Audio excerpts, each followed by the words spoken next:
One thing that I've been kind of mulling over is how many double standards exist in modern society and how many different groups perpetuate the double standards as a way of control or as a means of just trying to make sure that certain ideas remain prevalent at the expense of the people that they are kind of working harmfully against. So that's the main thing that I've been Hmm. thinking about with different examples, different facets of how that works its way out in society. Hmm. You got like a specific example? I have Like, one or two. Yeah. like One anything recently that's popped up that's got you thinking about that? A little bit. I don't think the article was recent. I think that the article might Ah. have been a little bit older, but I saw it recently.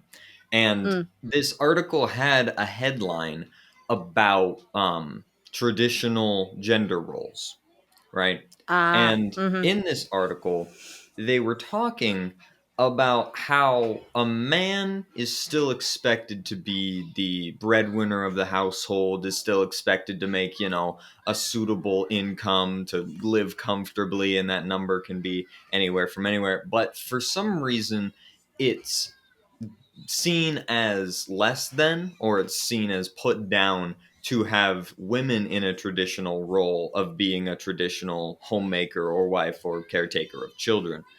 And Yeah. that has just stuck out to me recently as been something that's like a huge, like, I just can't I can't construe the two in my mind of having you want to have the man take care of all of the financial stuff and go out and make money, but you also want to have the woman not have to pick up the other end of the spectrum when it comes to taking care of the rest of the business of life, right? Like, a man can Mm. build the house and, brick and mortar and whatever, but the woman is who makes it an actual home and a place worth living in, at least from my perspective. So that was a big Mm. one that stood out to me, of something that in modern society just hurts a lot more than it helps when it comes to double standards. Yeah. I feel like I've definitely been seeing a lot of videos that are kind of calling this out, but it's more on the female side of where they're like, okay, so here you are wanting like a more traditional man who like will be a gentleman who will open the door for you or will make all the money, but then society's telling men that, oh, that's misogynistic basically. And Hmm. then there's women who are complaining like, well, I can't find any like gentlemen who want to settle down or anything, where it's just kind of like this, okay, you can't have it both ways. You can't be this like woman who demands respect or gets mad at is constantly offended at men for being what we would consider just being courteous or being gentlemanly, and then complain that there's no good guys out there, like.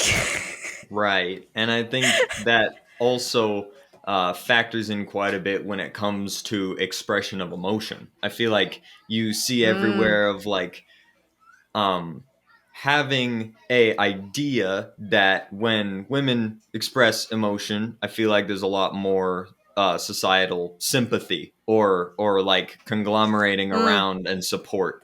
It seems like there's a lot more of that. Yeah.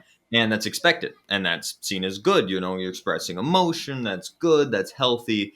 But when males typically try to engage in the same kind of emotional vulnerability, especially in a public sense, a lot of that is Mm. seen as weak or not masculine, or something to be looked down upon and vilified a little bit.